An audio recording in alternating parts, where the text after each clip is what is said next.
Alright, I'm going to be explaining website domains, what is a domain, how they work, how you hold them, transfer them, everything, because a lot of people don't understand this, and it's a very simple thing. I understand you're a beginner, you don't know, so it's okay, but I'm just saying you really could Google this or ChatGPT this, but everybody needs a different way. So to start, what is a domain? A domain is, for example, Coca-Cola.com, Amazon.com, geographic.net, blah blah, or RapidScalesMarketing.com is my business, or whatever. The custom URL is your domain. So for example, when somebody says, hey, I want a custom domain, they just want their name.com, or they just want business.net. Or if they don't care about having a custom domain, let's say you're building websites on Wix, the domain might be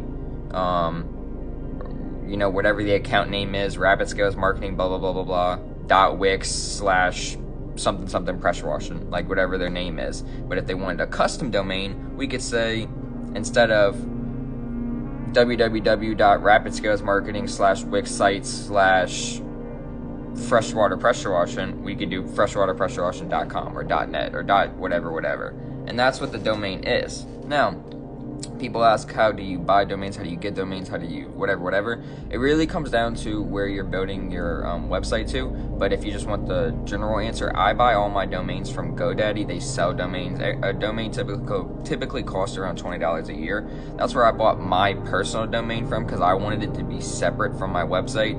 Basically, I can go and connect my domain to any website host because I bought it through GoDaddy, and that's the only thing I bought it with. But regardless of that, when I build websites, for example, on Wix for my clients, I could just buy a domain with Wix. So let's say I'm hosting the website. I'm going to be charging the client every month. I'm going to pay for the domain. I'm going to pay for the website hosting and everything, because the client's paying me monthly to edit and maintain the website. So they're going to be paying for the Wix in a sense. Like, even though they're paying me, it's covering it, and if not, if I was just charging like a one-time fee to edit or design the website, they would invite me into their Wix. Now, this is going to be examples on Wix. If you do AI or whatever type of way, if you use Lovable, stop using Lovable. I talk about it so much in my Discord. My Discord has over 1,000 members of all people that know what they're doing, or half of people know what they're doing.